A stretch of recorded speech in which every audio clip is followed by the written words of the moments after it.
There we go. There we go. Make them combinations fast. Come on. Trust in your speed, son.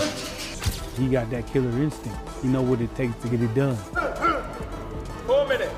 That's why it's easy training with him, because he trains so hard. In terms of my training in my camp, I love combat. I love testing myself. What's the word, Chris? Did some cardio earlier. Wednesday we got 12 rounds. 12 3-minute rounds. Inside Chris Eubank Jr.'s training camp, the atmosphere is charged with purpose and intensity. Every sound, the thud of gloves, the crack of mitts, the rhythmic shuffle of footwork carries the weight of a legacy. Eubank Jr. sharpens his skills under the strict, observant eye of his legendary father, Chris Eubank Sr., creating a dynamic that blends old-school discipline with modern refinement. With the long-awaited rematch against Conor Benn approaching, the father-son duo is pushing boundaries. Eubank Sr.'s trademark philosophy, emotional control, mental strength, and flawless discipline, has completely shaped the structure of this camp. For Eubank Jr., this is more than just preparation, it is a mission of redemption. The camp feels less like practice and more like a masterclass driven by history, pride, and unfinished business.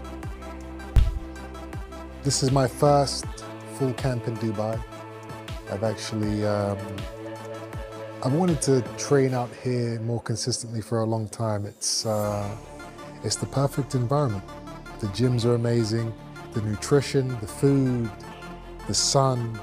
As long as you don't get distracted with all the distractions of Dubai, I think it's an amazing place to kind of focus and hone your skills in the fight world.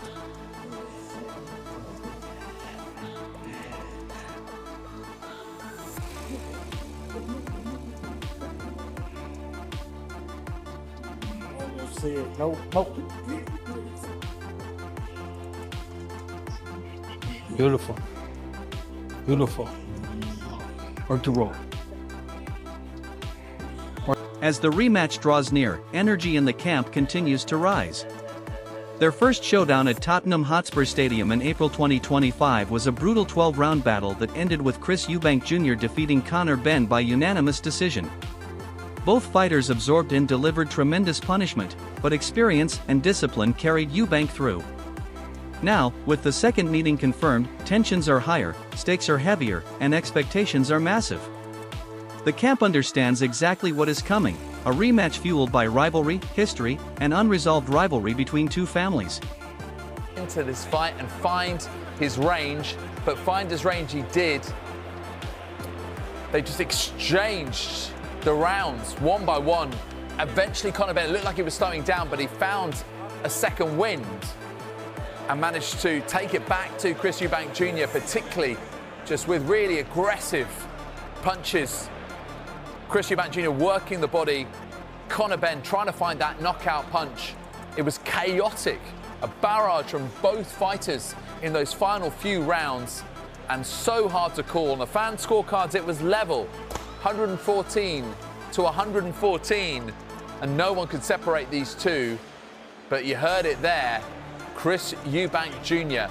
wins, and not only does that on unanimous decision, but does it to inflict...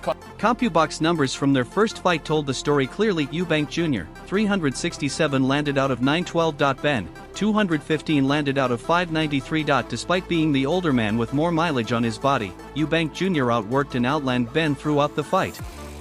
But it wasn't without controversy. Eubank struggled with a severe weight cut, missing weight by 0.05 pounds, taking a fine, and later being hospitalized as a precaution. These events raised concerns about whether the agreed weight was fair or even safe. Still, Eubank Jr. enters the sequel as the clear favorite. This time, he intends not just to win, but to finish the rivalry decisively. Meanwhile, Chris Eubank Sr. stands in a complicated position, proud of his son, yet openly questioning whether the fight should take place under the same dangerous weight conditions. They put a rehydration clause in. They fined him some £500,000 for coming in, 2 ounces over the weight. It was reported to me by Lawrence Lustig, who is a very famous photographer. Junior wasn't even sweating at the end of the fight. Dehydration. These rules are in place to save my son, to save the lives of fighters. Unfortunately, the reporters, the journalists are not doing their job. They're not holding them to account. Gareth Davis, do your job. Simon Jordan, you speak on boxing, do your job. You are not credible if you let these things happen. What you are is a jester. As I said after the fight, Conor Benn is an extraordinary fighter. Fighting at 156 or fighting a fighter at 160, he doesn't get back down to 147. And if he does, he's not the fighter he could have been.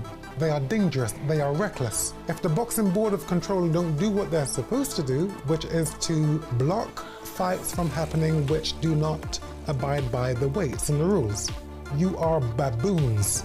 I'm not a baboon, and I know this life. I've gone up to cruiserweight, fighting Carl Thompson. Watch that fight. Both of them, where you're watching one man who is almost twice the size of me. So it seems, I say this sparingly, seemingly killing me. And it looks like a fight because the smaller guy, me, has heart, and nothing's gonna stop me. No threat, nothing's gonna stop me. I'm going to put a picture up of my eye. It looked like my eye was pregnant and giving birth. That's these promoters pulling me into a fight that I need for the money. So I say, no, I'll do it. But the Boxing Board of Control is not supposed to allow that to happen. So now when I speak on it for my own son, people say, oh, well, you know, he's overreacting. I'm not over. Inside the training camp, the mood is sharp and focused. Every session is designed with purpose, correcting mistakes from the first fight and reinforcing strengths. Eubank Jr. admits that although he won clearly, the victory relied heavily on willpower and veteran instinct rather than pure physical dominance. Now, the mission is clear: enter the ring stronger, smarter, and far more convincing. He wants to transform his previous win into an undeniable, definitive performance that removes all debate. Session involved and the benefits for him. We call that the Xbox, 6 different stations. You got 3 coaches, you got 3 different obstacles to push you as far as your power shots, your speed, your slipping, your rhythm, your sprints, your endurance on throwing your power shots and stepping over. So we usually do that once a week to push the fighter, and then every week we go up. Pick it up, pick it up. Keep pushing. More. There you go. Almost there. Come on, let's go. Come on, Chris. Give it up. Come on. Go. Come on, keep it up. Training has moved to Dubai, where Eubank Jr. has isolated himself from distractions. His days are filled with long sparring rounds, intensive conditioning, and relentless repetition. One of his sparring partners revealed that Eubank trains with 4-minute rounds and only 30-second breaks, pushing his endurance beyond standard limits. His father will be ringside, not as a traditional coach, but as a steady, supportive presence. The dynamic between them is stronger than it has been in years. Legacy, discipline, and family pride drive every session. Full camp in Dubai. I've actually I wanted to train out here more consistently for a long time. It's the perfect environment. The gyms are amazing, the nutrition, the food, the sun. As long as you don't get distracted with all the distractions of Dubai, I think it's an amazing place to kind of focus. Eubank Jr. has also reunited with elite coach Brian "Bomac" McIntyre, the same trainer who helped Terence Crawford reach undisputed status. The reunion signals a seriousness that goes far beyond routine preparation. McIntyre stated boldly he already has Conor Benn's number. He praised Eubank Jr.'s work ethic, saying this is the most focused and committed version of him he has ever trained. According to McIntyre, this camp is built for domination, not just a repeat of the first victory, but an overwhelming performance that leaves no doubt. Just keep grinding, to the next fight. Did you get to make it back over for the victory parade? Yes, or? Definitely we had to come back for the parade. That was beautiful what the city did for Bud. How was that? Yeah, because we've even seen other fights before where there's been a great turnout, but this looked like a whole new level, and so right, it should have been. I can imagine probably close to 1 million people there, I would think. Man, it was beautiful. It was beautiful. Crawford's obviously enjoying some well-deserved time off, but has he spoken to you any more about what kind of next steps would be for him, what he wants? No, not yet. We talked a little bit yesterday, but we didn't discuss anything about boxing.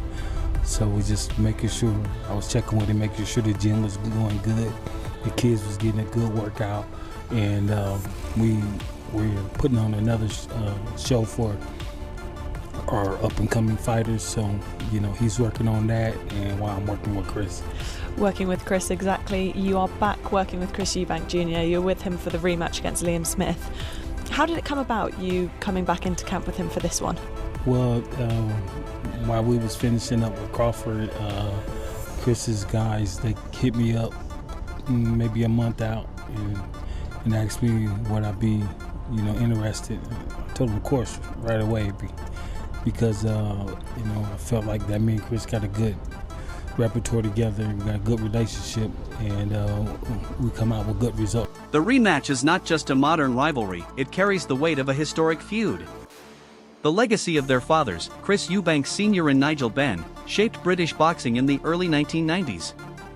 Their battles were explosive, emotional, and iconic, beginning with their legendary November 1990 clash where Eubank Sr. overcame Benn's aggression to score a 9th-round stoppage and claimed the WBO middleweight title. Analysts have compared the first Eubank Jr. vs. Benn fight to the 2008 super fight between Manny Pacquiao and Oscar de la Hoya. Pacquiao moved up 2 weight classes to face the much larger de la Hoya, yet dominated him with speed and precision. Likewise, Conor Benn stepped up from welterweight to face the naturally bigger, stronger Eubank Jr. Despite the size disadvantage, Benn delivered a brave, powerful performance that commanded respect. Their fight served as a modern reflection of their fathers' legendary rivalry. Putting a bag on Conor Benn, and here's why. I believe we've seen this type of fight before. The similarities are unreal. 2008. A 29-year-old Manny Pacquiao faced a 35-year-old Oscar de la Hoya. Oscar de la Hoya was the favorite in that fight against Manny Pacquiao because not only was Oscar de la Hoya an experienced and fantastic fighter, he was just naturally the bigger man, and they thought Manny Pacquiao was insane. Chris Eubank Jr., as the bigger man and skilled fighter, people are seeing him as the favorite. And me too, I am predicting a Chris Eubank Jr. win. But where I'm going to put my money is going to be on Conor Benn because of the history, the similarities of what we saw in 2008 with Manny Pacquiao and Oscar de la Hoya. No, Conor Benn is no Manny Pacquiao, but don't get it confused. Chris Eubank Jr. is definitely. Olympic medalist Fraser Clark reflected on the fight, insisting that the right man won and praising both fighters for demonstrating heart, courage, and exceptional determination. He said the bout showcased what British boxing is all about: skill, pride, and warrior spirit, adding drama to the night. Chris Eubank Sr., who initially opposed the fight, stunned the arena by arriving midway through the undercard. His presence electrified the 65,000-strong crowd. Nigel Benn welcomed him, appreciating what the moment meant for both families. It was a rare scene. 2 historic rivals, now older and wiser, supporting their sons in the continuation of a decades-long saga. Here as well, sir. You turned up to support your son. What a night. Well, you know, I was always going to be here for my son, irrespective of what you thought. I mean, it's a show. So suspense is part of the game. Now, the performance, championship rounds, standing toe-to-toe, the credit I'm going to give to Conor. I told you he was a superior fighter, but he shouldn't be fighting at 160 or 156. He's a 147 fighter. What couldn't he do around the world? He's been destroyed by the people who are handling him, and they have to be brought to account. Do your job, do your job, do your job. It's great to see you. Thank you. Chris Eubank Sr. has since voiced harsh criticism of the promoters, claiming his son was manipulated into accepting weight terms that were harmful and unsafe. He argues that forcing a 160 pounds limit, paired with a strict rehydration cap, was designed to drain Eubank Jr.'s body rather than ensure fairness. Sr. believes these terms were created for profit, spectacle, and drama, not for the fighter's well-being. To him, the deal compromised his son's health and was structured to increase ticket sales rather than protect the athletes. What couldn't he do at his proper weight, fighting a man of his size? Let me tell you what Junior did. He took away all the sweeties from everyone. They fined him, they blocked him on rehydration, they tricked him on weight. Once you're bringing him down to 160, he's 35 years old. He's a man, he's a big man. He'll do it because he's a warrior, but he shouldn't do it. But he's not going to listen to anyone. If he's not going to listen to me, he's not going to listen to anybody else. So the rematch is Junior, you have everything, you're rich. You know, those promoters, they hate you because they can never get close to anything that you do. The analogy I will use, they're looking at you like you're a rocket, you've taken off, all the fuel burners and tanks have fallen back to Earth, and you are now in space. They don't have the oxygen to be in the world you live in. They would do anything to be able to live at that. Weight was one of the biggest storylines of the first fight. Eubank Jr., naturally a 160 to 168 pounds fighter, had to cut down drastically. Ben, normally at 147 pounds, had to bulk up while maintaining speed and explosiveness. A catch weight of 156 pounds was agreed upon, a midpoint that burdened both fighters in different ways. For Ben, gaining weight without slowing down was difficult. For Eubank Jr., losing too much weight threatened his strength and safety. It was a risky compromise for both. Even 70% of what he was, he's far too big for Ben. If he is really gone and shot, then yeah, he has a very good chance, because, you know, he's the guy that can eat comfortably. You know, he doesn't have to pull himself down to make weight. You know, I look at it the same as I look at the, you know, obviously the Devin Haney and Ryan Garcia fight. You know, a lot of people just don't understand. You know, one guy planned not to make weight, and one guy was actually working hard to make the weight. It's not a fair fight, and that's without even talking about, you know, the accusations about with the PEDs. Oh mate, that'd be legendary. You know, that'd be legendary. I'd love that. We know that your dad has had two very, very famous fights in the 90s with Chris Sr. You're, what, 3 or 4 weight divisions away from Chris Eubank Jr. at the moment, but you are 19 and you will continue to grow and you will continue to put weight on. What chance of you fighting Chris Eubank Jr. at some point in the future? Oh mate, that'd be legendary. You know, that'd be legendary. I'd love that. I'd love that. You could, you know, but there's so many obstacles I've got to get first before we can even consider that. Yeah. So far, it's just a fantasy for the British public. You know, but who knows? At the official weigh-in, the contrast was clear. Ben made 156.4 pounds comfortably. Eubank Jr. came in at 160.2 pounds, and even after a second attempt, only managed 160.05 pounds, half an ounce over. This led to a massive £375,000 fine, handed directly to Ben. Eubank Sr. called the terms unfair and unethical, warning that no amount of money is worth jeopardizing a fighter's health. His arguments stem from a father's concern and a belief that the fight should not proceed unless conditions are changed. Oh, wow.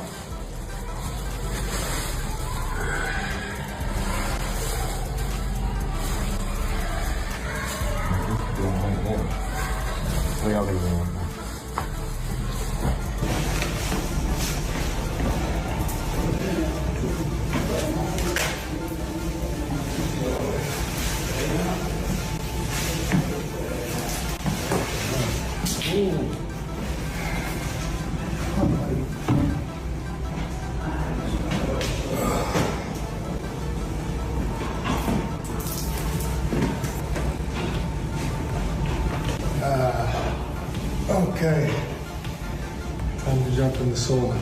Now the fun begins. Or 8 pounds? You better watch out, dreadlocks. You better watch out, because we are come for you.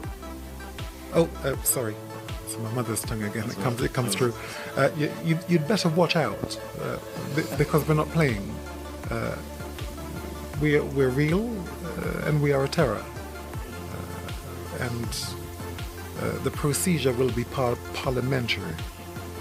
What do you think about Chris Eubank Jr.'s intense training and the emotional dynamic under his father's watchful eye? Share your thoughts in the comments below.